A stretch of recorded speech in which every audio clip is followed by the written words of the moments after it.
Well, then I just want to welcome you to this workshop here on alongside ring. Maybe some of you have already been to a workshop here on mentoring, and then you will probably have heard that mentoring is not discipling. What I'm going to cover today that is related to coming alongside people is about being disciples and making disciples. So this is another way of approaching it. But first I would like to start with an example back home from Norway. Some years ago I wrote a book on relational evangelism. And then one of my friends, he came up to me and said, Ole-Magnus, finally, I have got some good non-Christian friends.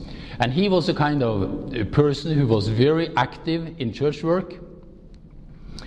So we almost had to watch television to see how normal people live, because he worked so much with believers. And then I said, fine, that you finally have got some non-Christian friends. But then he said, wow, if you knew how I had got these friends, you wouldn't have been all that excited anyway.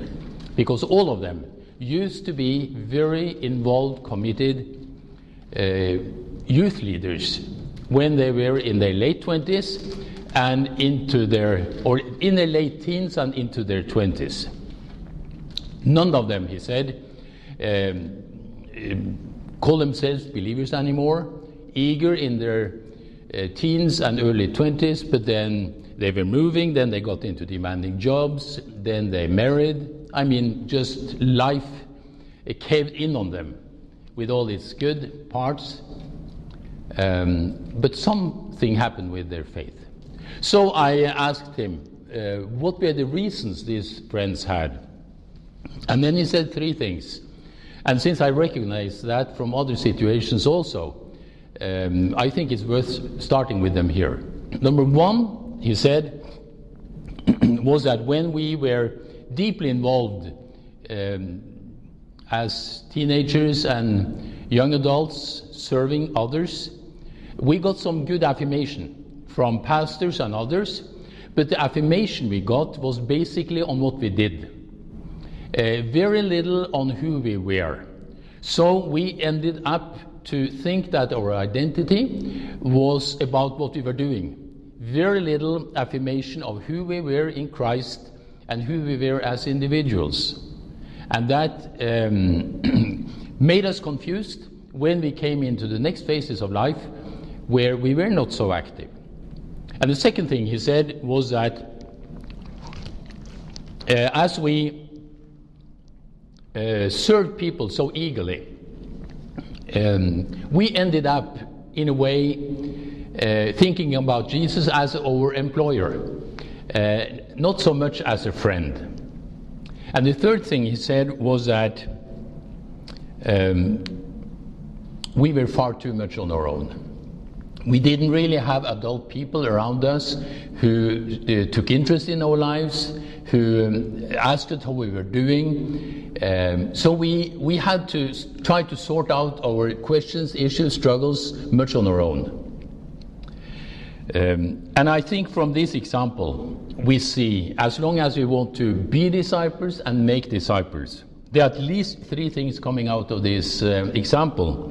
One thing central in being a disciple of Jesus is that we have our identity in Him and not in what we are doing. The second thing is that Jesus calls us friends, and He wants to have that kind of a relationship with us. And the third thing is that as believers, as disciples, we need always someone to talk with, someone who shows interest in our lives. So therefore, I would like to say something more about how can we come alongside people in such a way that we are helped to live as disciples and make disciples. And the passage in Luke 24 is very instructive on that, and I would like to start with it.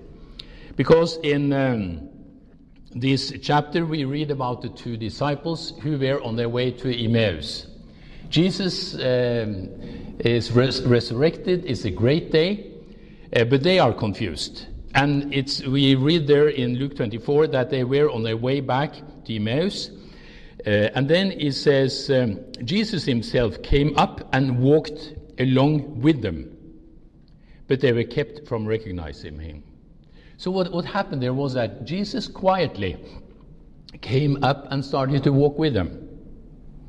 And instead of just saying, your questions is already answered, here I am alive, he did something else. He started to ask questions. In verse 17, he says, what are you discussing together as you walk along? He started to ask a question. And then they answer. And then he asks another question in verse 19. What things he asked? And I think this is amazing. Here the Son of God, who is just resurrected, meeting confused disciples, instead of just giving them the truth about himself, he just asks questions.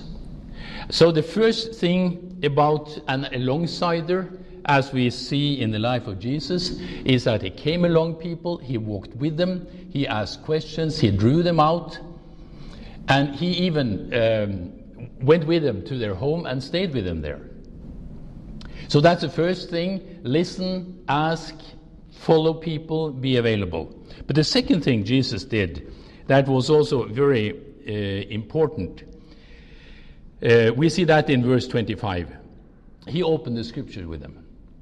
So from the beginning of Moses and through the prophets, he in a way showed who he was from the scriptures. And that's the other thing that we can learn from Jesus, that in addition to just listening, walking with, he opened the scriptures with them. And basically what I'm going to say in this workshop, I've already said. This combination of just walking alongside people, being with them in their reality, and at the same time be with them in the scriptures, that gives a great combination. Sometimes we spend much good time with people in just listening to them, asking them questions, and that's very good in itself. But if we don't bring in the eternal perspective, some of what the Bible says, they are losing out on some things. Then it becomes human, and only so. But we can also, in a way, just use the Bible as some kind of a book just with answers. And we can even use the Bible as kind of a sledge on people. And that doesn't help either. So there are two ditches here. But I think what Jesus did, to be available, walk with them, open the Bible with them, and therefore we read, because of this great combination here, we do read that afterwards they say that their hearts were burning. And they also said that their minds were enlightened, so they were helped. So this is the most basic thing I know of when it comes to being an alongsider, to learn from Jesus. Before we move on now, I would like you to just take 1 minute, and that is in point 2 in my notes there. Think about one or two persons who have really meant much to you. What was it about them that was so helpful? Think of one or two people. What was it about them that made them so important? What was it?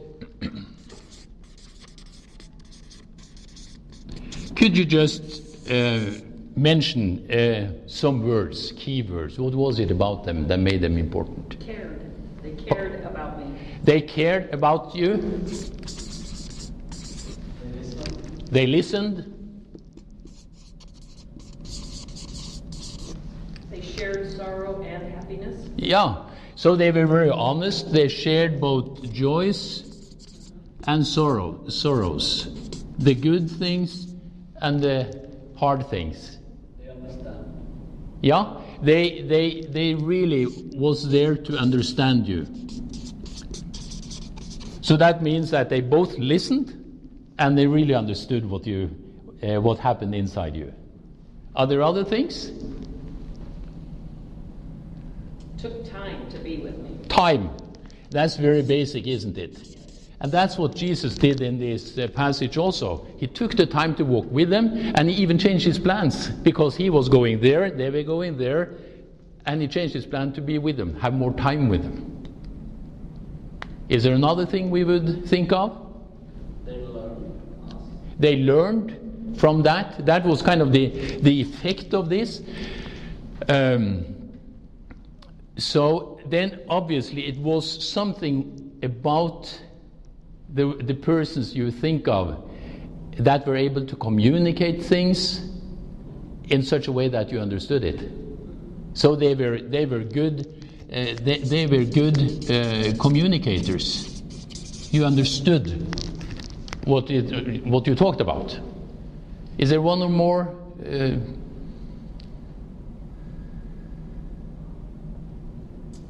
Well, they were teachers. They taught us. Yeah, so they were good in communication. They shared things with you in such a way that it helped you. Well, you know, we could continue. There are so many ways of describing, but it's interesting to see here. It's much about relationships.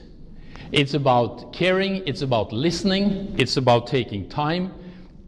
It's about being honest, transparent with joys and sorrows, helping you to understand, good communication.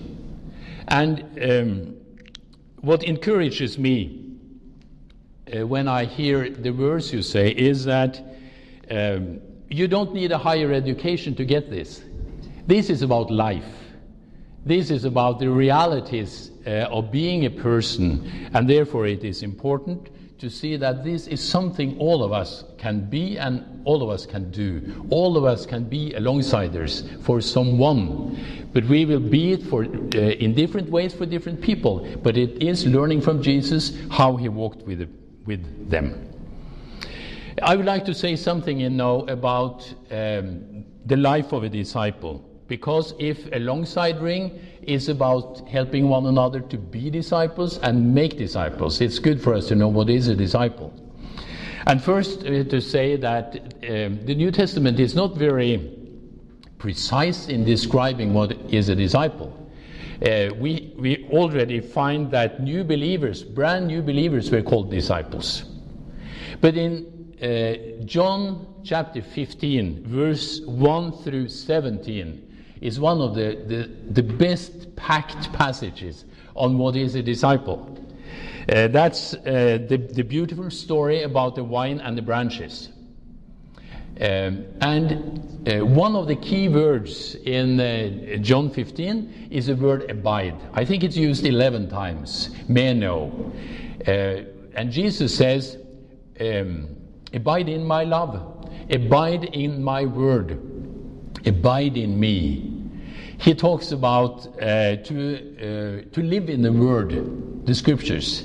He talks about praying. He talks about loving one another. He talks about obedience as disciples. But he also talks about bearing fruit. But in the midst of this is that key thought from verse 16, where Jesus says, you have not called me, it's I who have called you. And then he says, I don't call you servants, I call you friends. Jesus, so the life of a disciple is a friendship relationship with Jesus. And he wants to help us to live that life as disciples, not isolated, but in community, in loving community with others. And different aspects of the life of a disciple could be mentioned. I jotted down here just some of the things that follow a disciple. Being on the road to maturity, as Paul says in Colossians 1. It's about being in the process of transformation that Paul also talks about in 2 Corinthians 3:18. He says, we are transformed into his likeness. Another key word in the process of becoming and living as disciples is the word we find in Ephesians 4, 11 to 12. Ephesians 4, 11 to 12. It has different translations, different places, but in NIV it talks about prepare God's people for works of service. So there it's used the word to prepare. The Greek word for this is capsized. That's an interesting word. That is often what we translate as equip. NIV calls it to prepare. Two passages I would like to mention that is rather instructive about what preparing God's people is about. In Matthew 4, when Jesus recruits his disciples, he found some of them, they were preparing their nets. They were fishermen. Because they had been using their nets during the night, and there were probably some knots in them, and something may have been torn. There was some dirt in them, and they were preparing or mending their nets. And I like that picture because it is about our lives. If you have a net you use for fishing, the only way to keep that net neat and clean and not destroyed is just to hang it on a wall. But as soon as we start using nets for fishing, something happens with it. That's exactly what equipping is about. It is about our lives. Jesus uses us in different ways, but it is about fishing. It's about, just as Jesus said, follow me and I will make you fishers of men. He told his people. And then our lives, sometimes there are knots in it, sometimes something is really hurting, there is dirt in there. And so when Paul says we are about to prepare the people of God, to equip the people of God, it's about our whole life. The other part of it, or other verse I would like to mention, is 1 Thessalonians 3:10. There Paul says that he is praying for them night and day. And he says he is praying that he will be able to see them again and supply what is lacking in their faith. And I think this is so much about Alongside Ring. It is that love for people, to say, I'm longing to see you again. The relationship is important to us. So I love to see you again. I want to care for you, just as one of the key words you mentioned here, the care. And then I want to serve you, together with you, to supply what is lacking in your faith. So again, when Paul here talks about building up of his body, the church, he says this is what we are about. It's about whole life discipling, and it is about love, to see one another deeply, one-on-one, and care for and to help with the needs we have in our lives. One thing I would like to say before we move on is that we need different kinds of Christian fellowship or community. One thing on the bottom here would be what we often call celebration. That's the Sunday morning service, it is the convention, it's all those times when we are many together. Then we often talk about cells, the small group, the Bible study group, the missional community, as we talk much about these days, a home church or whatever. But it is when we are few enough to be able to be honest, to share lives with one another, be in the scriptures together. That's about the cell, the small group. But what we are talking about here today is the one-on-one. As a triangle in your notes show you, it is about how can we be of encouragement and help for one another. Just two of us meeting regularly because we want to help one another, want to grow in maturity, as we just mentioned from Colossians 1. Before we open up for a few questions, let me just be very specific about what we are talking about now. Because as we talk about alongside relationships, we often would say that we have, in principle, two different kinds of alongside relationship. The one would be more the peer alongside ring. That would mean that, for example, you and another friend, maybe you're same age, maybe you're same level of spiritual maturity or lack of maturity or whatever, but you are peers. And you decide, wouldn't it be good if we could come together once a month, share lives with one another, be in the scriptures together, pray for one another, maybe pray for our neighbors, or pray for the children in the Sunday school class, or pray for a non-believing colleague I have. It's a beautiful verse in Romans 15:14. There Paul writes to people in Rome, and he says, I'm convinced that you are full of goodness, and also that they have life experience, they have knowledge, so they are competent to instruct one another. I think Paul says two key words here. The one word is love, and the other thing is knowledge. Two things he says that marks you as his disciples. And I often think about this kind of an alongside relationship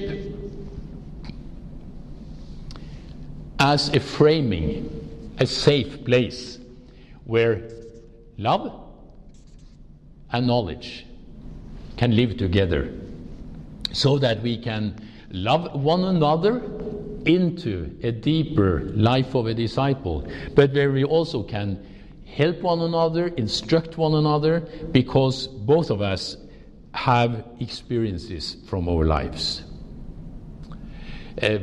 Some time ago, I had a seminar on this material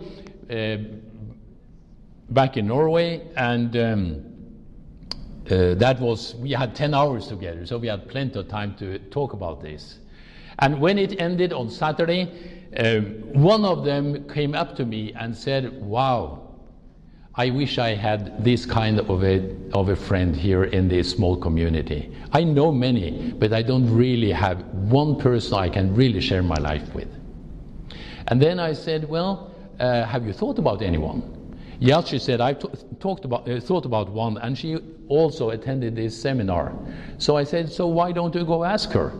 And then she laughed at me and said, "No, that's no use, because she's far too busy. She wouldn't have time for me." And then I said, "Well, if you think this is important for you, then I will encourage you to pray over this, and then I'll call you on Tuesday. I want to hear how it's going." And I did call her on Tuesday. And then she laughed on the telephone.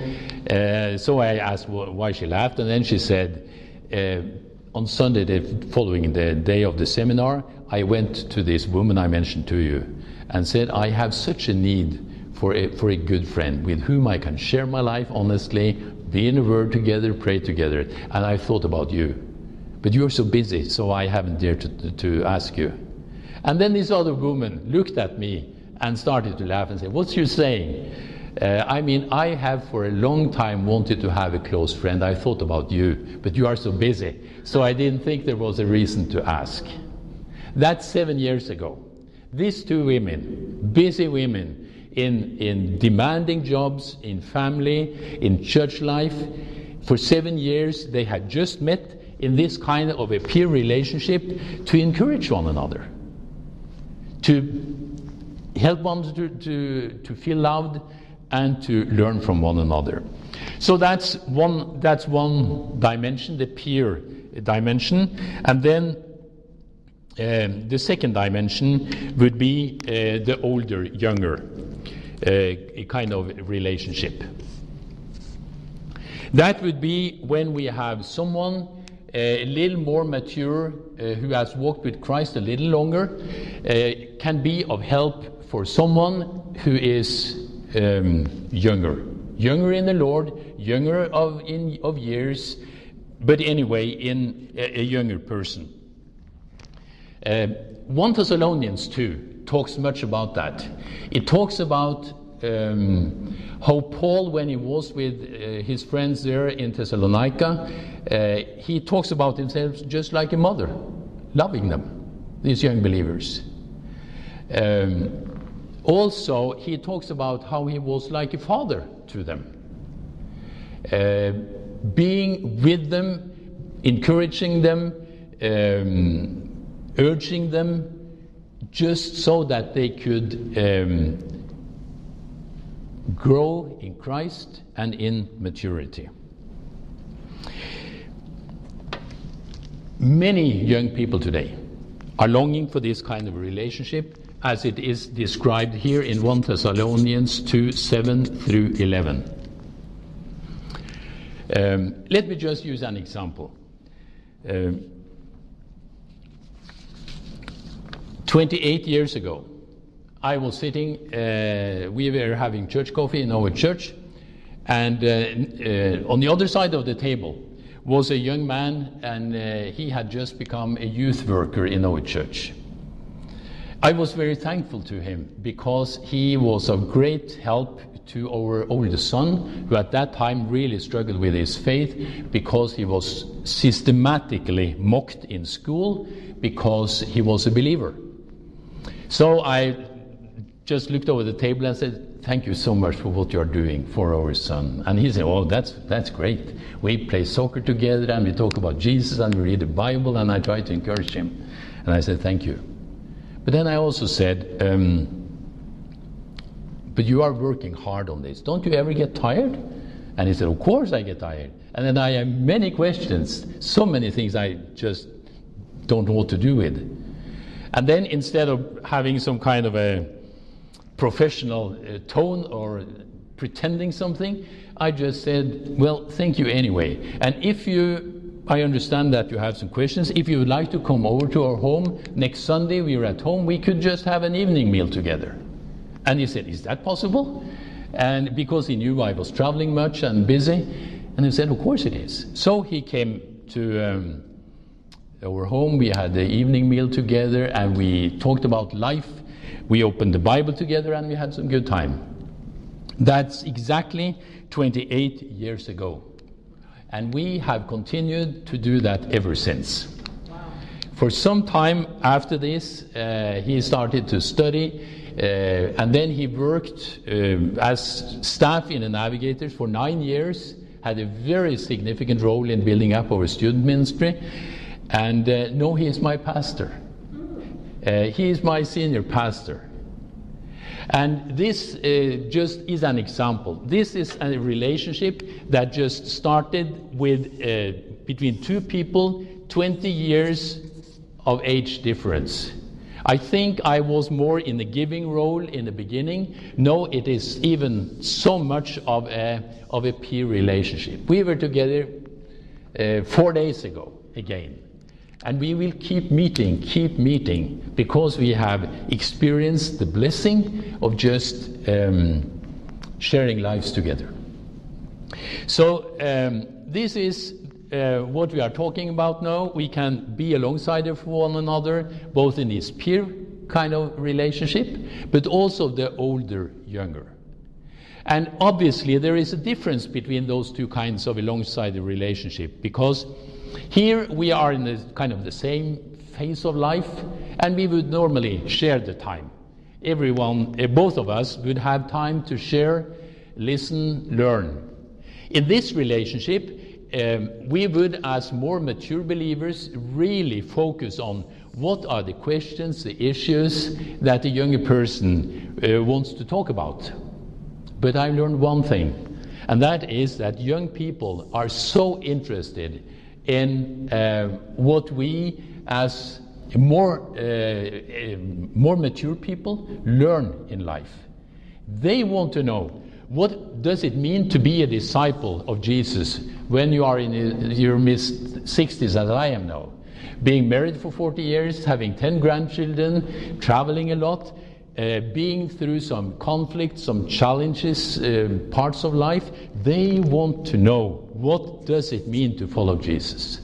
So in both those two relationships, there is mutuality. In both the relationships, we share from our lives to learn from one another. And so much I have learned the last years from younger people. When I can sit down with a student of 20, listen to him, be in the Word together with him, and see what he gets out of the Scriptures, that's so helpful for me. So before we become more specific now, would you have a comment or two before we move on?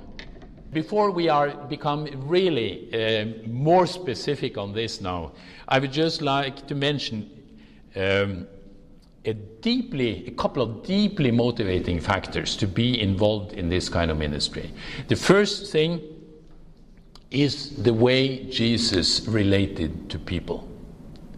I mean, he was able to be with the 5,000 and the 4,000 and the 6,000, and he spoke the word to them. But then he had time with 70. Then he spent the whole night, we read in Mark 3, to pray, and he selected 12 men that could be with him so he could send them out. So in the midst of all the people with needs and opportunities and possibilities, he chose 12. And among those 12, we know that he had a kind of a special relationship with 3 of them. And then he had some special time with Peter, and then he had some special time with different ones of them. Around Jesus, nobody felt invisible. He was able to see the individual. And I think as we are talking about the alongside ring now, this is such a unique opportunity to be with people and give them the deep sense of, I see you. You are not just a number, one of the many. You are one. I see you. Just as in John 1, when Peter first met Jesus, then it says, then Jesus looked at him and said, oh wow, I think that was a great moment for Peter, young Peter. When he said, Jesus looked at me and he said something. Wow. Young people have that, it's that need to be seen.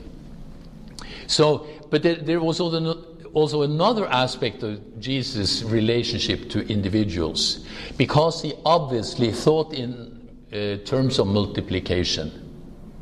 Because in John 17, when he prays in that beautiful prayer towards the end of his life, he prays in verse 20, he says, I don't only pray for this, but I pray for those who will come to faith through their word.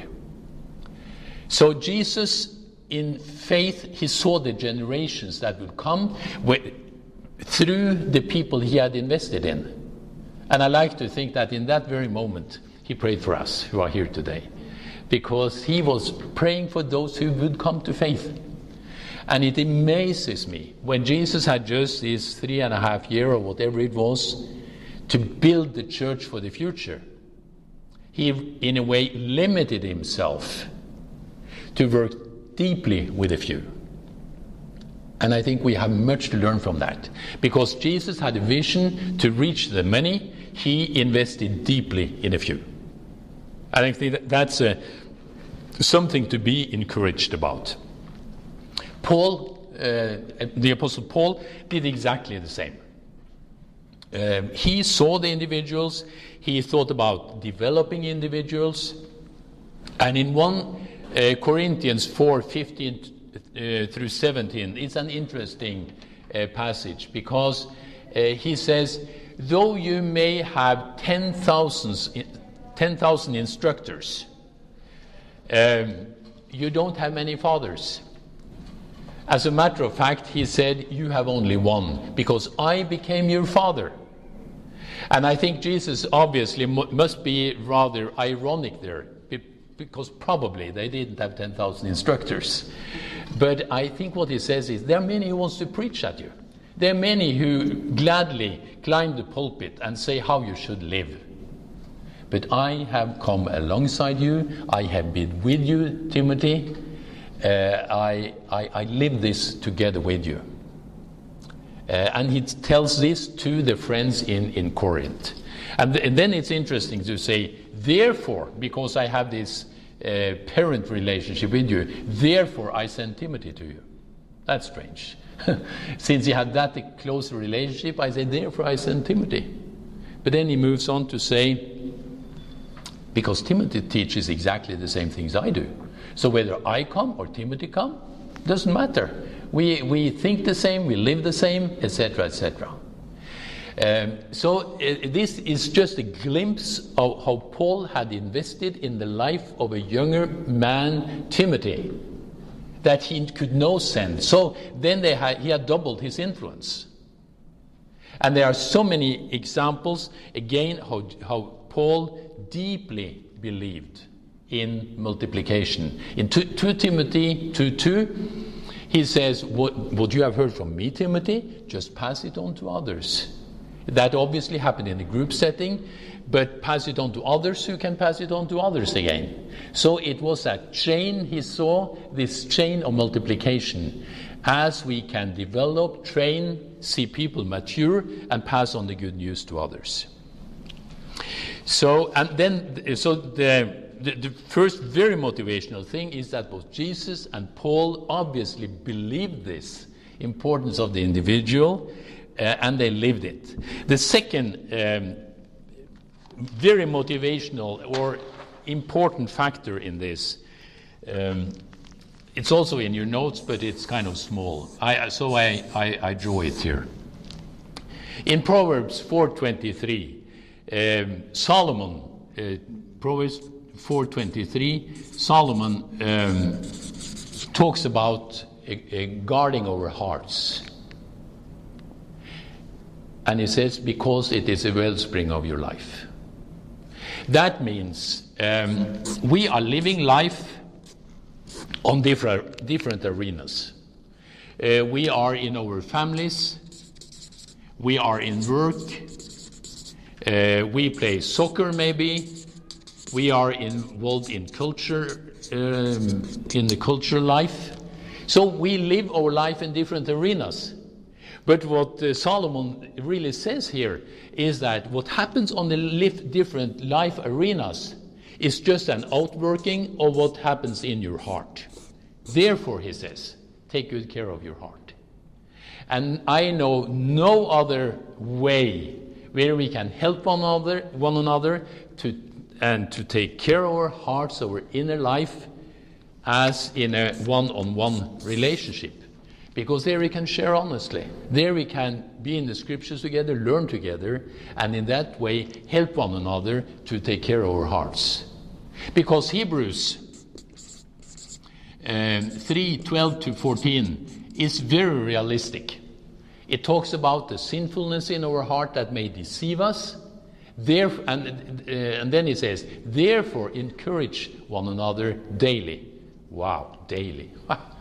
I know so many people who would be overly excited if there was 4 times a year where they could really sit down with a trusted friend and share their joys, their sorrows, their temptations, soak in the Word together and pray for one another. But the Hebrew, in the Hebrew here it says, you need it daily. When you have defined this kind of a long-sided relationship, you can't meet daily, normally. But you can pray for one another. You can send SMSs to one another. You can send an email. You can call. You can Skype. My wife is spending half of her time as an alongside-er. She also works in the Navigators. She spends tons of time being an alongside-er to young women in Estonia, in Ethiopia. It is, since there is a deep relationship, we can continue to share from our lives, both in our hearts and at the different life arenas. That is why this is about whole life discipling.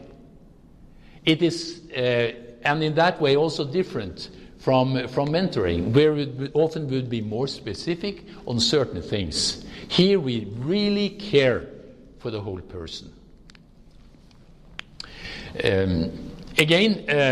So those would be specific motivations. Jesus, Paul did it, And this is a way of really coming close to one another. There is a Dutch leadership specialist called Max de Pree, and he has one of his short quotes saying that the greatest challenge in life and leadership is to define reality. I love that, to define reality. And all of us have a tendency either to be too optimistic about our lives, as I am often, too optimistic, or some people become too pessimistic. When we are on one-on-one, we can talk very honestly, help one another to define reality. Well, one of us may say, no, we really struggle with one of our teenagers. Wow, so tell me a little more about it. What is it? And then we can start talking, and then suddenly we have a much clearer picture of this challenge we have in our family. Or it may be in our soccer team. We have another one on the soccer team, and we are longing for him to meet Christ. And then we can be specific, and we can say, what is it about your friend there on the soccer team? What do you think? What do you think he's thinking about faith anyway? And then we can talk, and then we can define reality, understand better what life is about, and how we can help one another. Any comments on this? I often call this the wheel of life. Makes good sense. Yeah. Another comment? Is it possible to have such a relationship with unbeliever? That's can we have this kind of a relationship with an unbeliever? The whole idea of being an alongside-er, definitely. Because the key, we know that 80% of those who come to Christ say that it was a friendship that was most important to them. So to learn to walk together with a non-Christian friend in a deep friendship. And since you asked me, I have to just briefly tell my own testimony.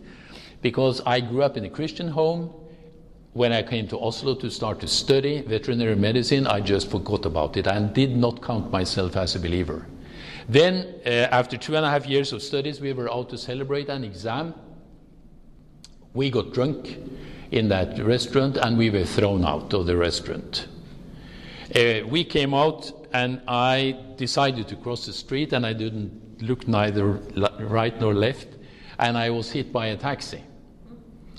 And I was thrown over in the street, not very severely, but at least I sobered up. Wow, what is this? Is this the way I want to live? 2 days later, believe it or not, 2 days later, I came to talk with a fellow student. I never talked with him before. He became a very important friend in my life. And I shared about my past as a believer. I also shared how I didn't really respect believers too much. I felt at that time that believers often said something and lived something different. So that was one of the reasons why I just left it. And interestingly enough, he was, as a good friend, he was also clever. Because instead of trying to pull me and motivate me to come to his meetings, he gladly followed me into my very non-Christian gatherings and circles of friends. He was there with me. He was a friend. And I needed to experience that because I had the image of being a Christian as something that happened in special buildings at special days and that couldn't really live in open land. Then after some time, he wondered if he and I could start reading the Bible together. At first I said no because I'd given up on the Bible. But he kept at it, so after some weeks we started to read the Gospel of John together. And through a process, I would love to have told more, but we don't have time. Through a process, I gave my life to Jesus. Because in the Gospel of John, I found the one who loved to call himself the Son of Man, Jesus. And then I understood that Jesus stood by the grave of a close friend and wept, who was hungry, angry, happy, had some tensions in his family, knows what fear is more than anyone else. Son of man, he knows how I'm doing. Therefore, I was drawn to him. And there you see, that's exactly, it's the same as we talked about. We were friends at different arenas of life. We did sports together, we were students together, and after some time, we also started to read the Bible together. And was that the peer relationship or the second one? That was definitely, how should I say? I mean, age-wise, we were very peer, same age, same studies. Spiritually, he knew more than me. But I didn't feel that he was kind of superior. We were two students who went into the Bible together to find out more about Jesus. So in that way, it was peer. In that way also. Let's just move on now. I want to be even more specific. And just say that I think there are at least three main elements.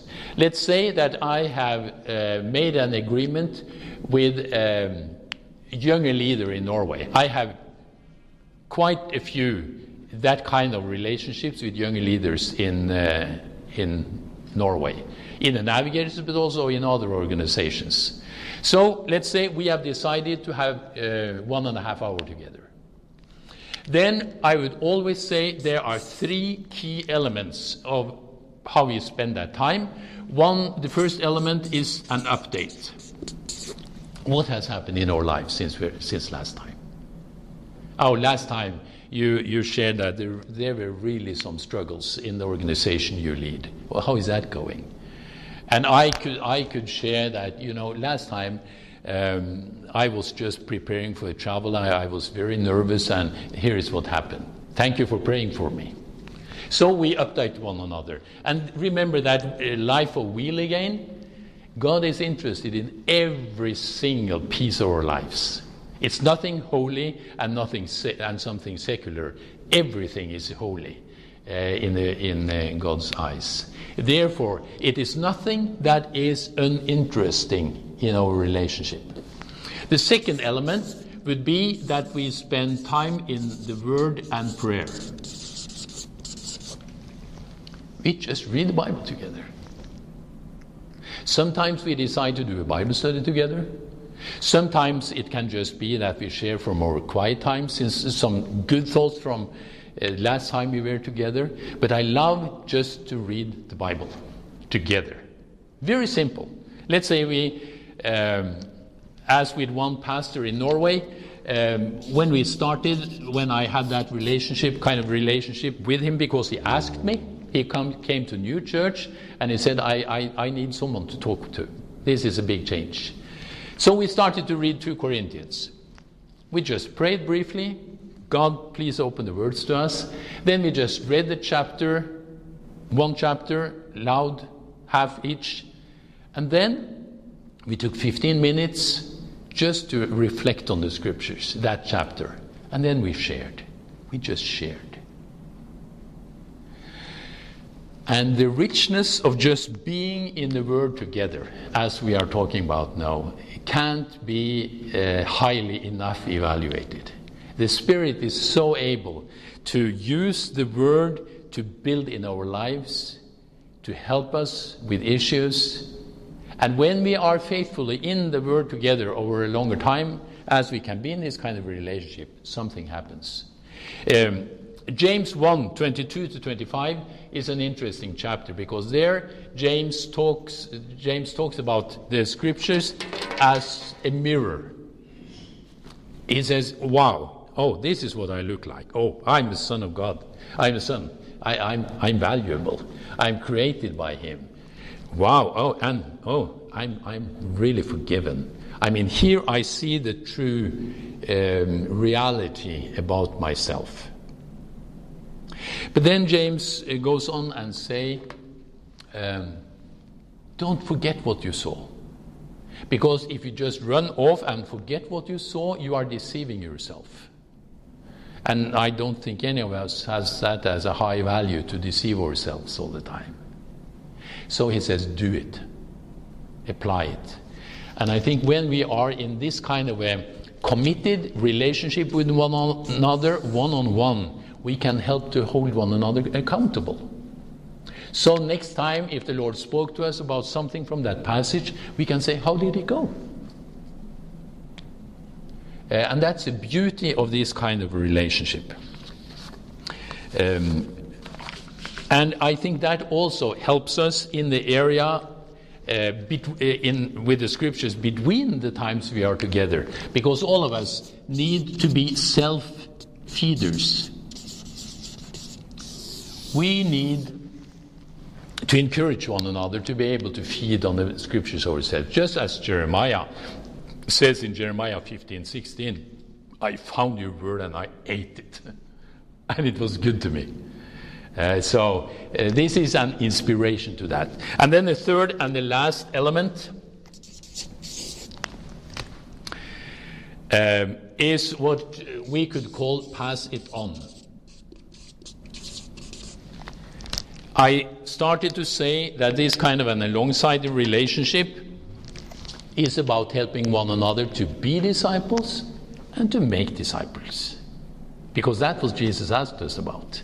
So, as long as we are in this dimension, these two first points, then it's about ourselves. And that's very important. All of us need to be in that kind of a trusted relationship. But if it stays here, it's just about us. It's about helping one another to be disciples. But disciples, as Jesus said in John 15, disciples, they bear fruit.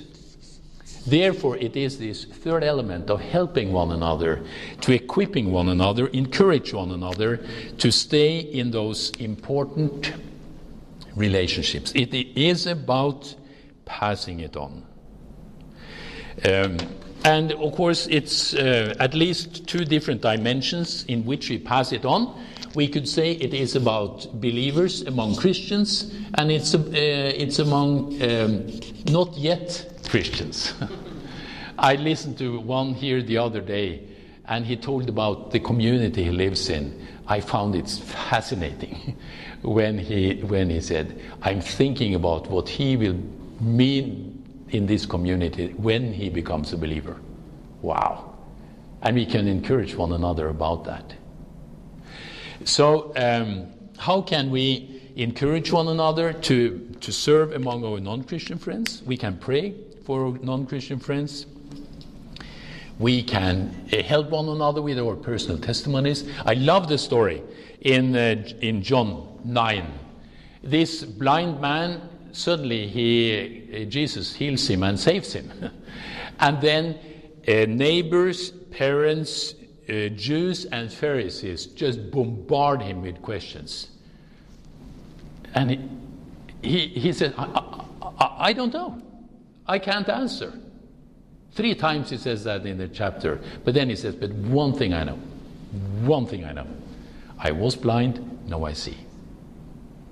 And I'm longing for a generation of younger people here in Europe, and older people for that matter, who may grow in apologetics, who may and need to grow in defending the gospel intellectually. But what is as important is that we help one another to be able to put words to what does faith mean to me. I know something. Jesus makes a difference. Because people are interested in people, stories. I don't find all that many people in Norway or Europe who are awake during the night because they are pondering, how may I get forgiveness from a holy God? How is there eternal life? Most people I know, they have enough to think about, is there a livable life here before death? And therefore, sharing stories about what Christ means to us is such a key. And we can encourage one another in that. To pray for one another that we are salt and light people in the natural environment where we are living. And as I said some minutes ago, 80% of those who come to Christ say that it was a friendship. That was the most important part of it. And then we can also encourage and help one another to be of help for believers, to train those who are younger than us, to grow in ways of being able to build up the believers. And just to end this portion now, I would say that the very moment we are helping believers to help other believers, multiplication has started. When I, in this situation, when I am able to encourage and equip another person, to encourage and equip another person, then we already had 3-generation multiplication has started.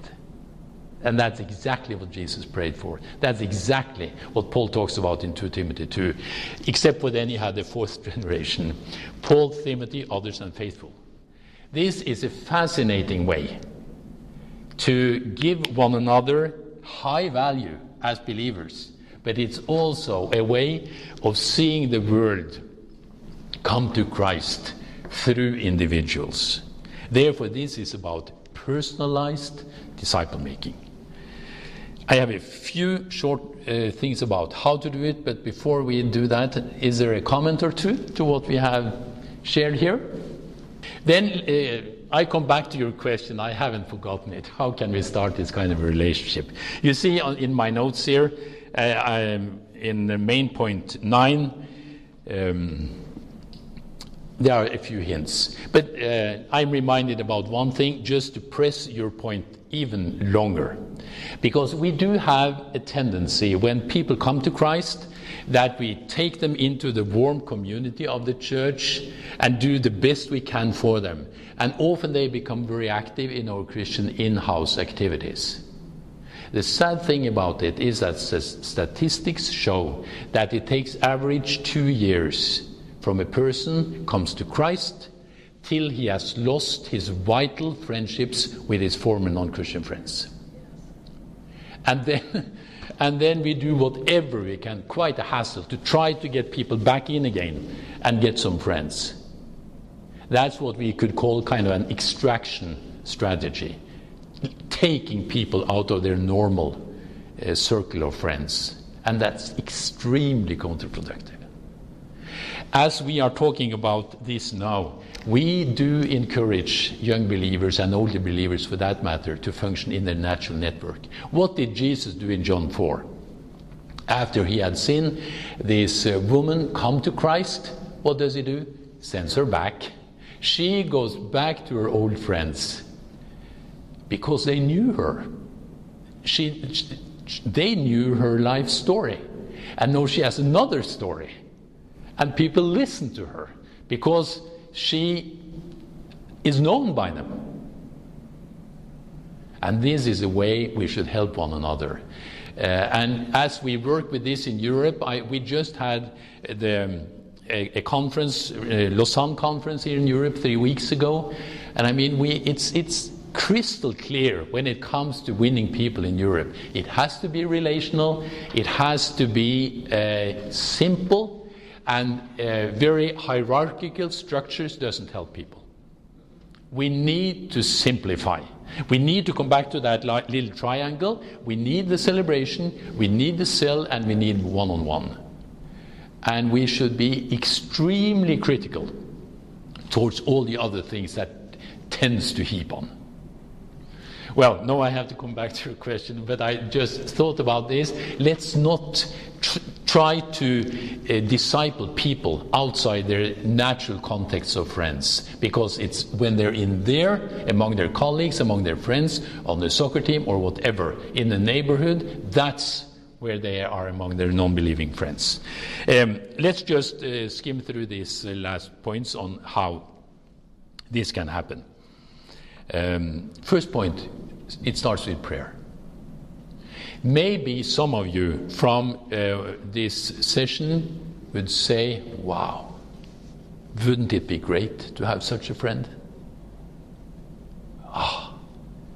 I wish I had a sister in the faith with whom I could share my faith, my struggles, my joys. Then you start praying. And then maybe you would say, yeah, this is great, but I have that kind of a good friend. But I would love to start meaning more for one of our youth leaders in our church. Start praying about it. Who could it be? Pray that he gets motivated. Pray that doors are opening, that you can connect. I mean, when I shared my little story about this youth leader, 20 years younger than me, it just opened up. We were sitting at the same table. And there we were. So it starts with prayer, because this is spiritual work. This is not something we just do. God answered those kind of prayers. The second one is, it has something to do with respecting personalities.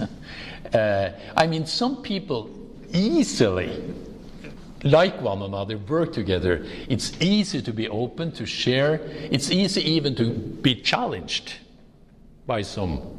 And please, let us not make this more difficult than it has to be. There are not enough people we share some kind of an affinity with that can really be people we can be in a peer relationship with, or an older person that we really think, well, I respect that man. Or it's something about that grandmother there. I see something in her life. What about, maybe I should ask her. So that's the second. The third is, of course, we have to ask. Make an initiative. And let me go back again to this little example I had. What I told this young man of 18 is, I said, well, I guess you get tired every now and then. And then he kind of jumped at me and said, yeah, of course I am. I have many questions. And then I said, would you like to just come home and have a meal with us? That started a 28-year relationship. So let's invite people.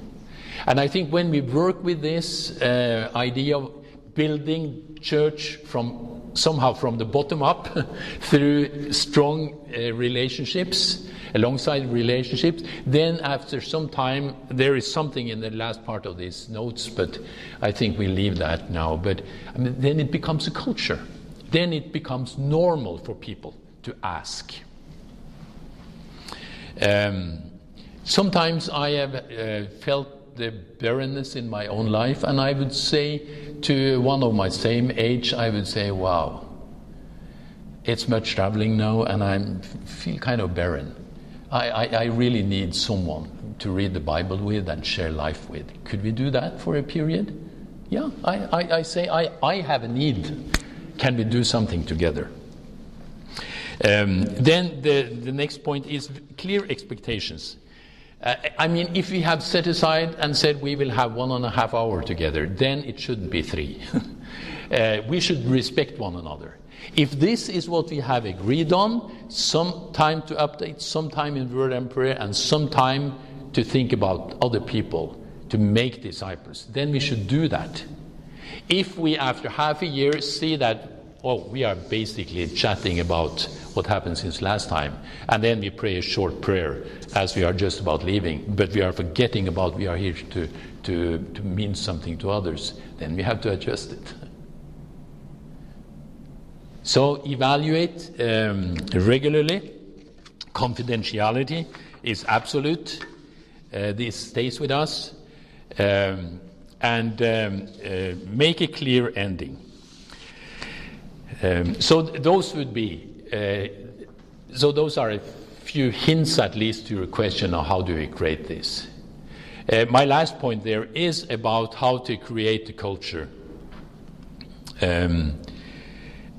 I think the most important thing there is that the leaders, you as leaders in your churches or people in the leadership of church need to say, we need this, we want this.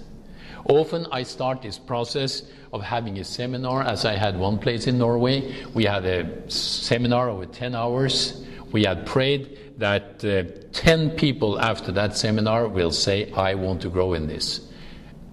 10 people signed up for a learning community. Now this group has grown to 30 or 40. Now they are available to be in these kind of relationships. If the pastor was motivated, I helped them. We have developed the culture on the pulpit. It's rather often not only one individual sharing what this means to them, but the two who meet with one another tell. This creates culture. And then for the leaders, as some of you, the key thing is you have to model it. You can't just keep teaching this week in, week out without doing it. Then it's kind of a big potato in your mouth after some time. You say it's important to others, but you don't do it yourself. And I plead with you who are here to think seriously about two questions. The one question would be, who is that or these persons in your life with whom you have confidence, trust to share from your life, to be in the scriptures, to help one another, to live out the Great Commission? And the second question, of course, is, should you spend some of your time, more even of your time, maybe, to be a good steward of what God has given you, the love He has given you, and the life lessons He has given you, as we shared from Romans 15:14. Just to have this opportunity of influencing others. So those are the two questions I would like to leave you with. And as we help one another with those kind of questions, we are growing, but we are also part of creating a church culture, or a culture in this organization or whatever, where we help one another in this alongside ring, as we talked about.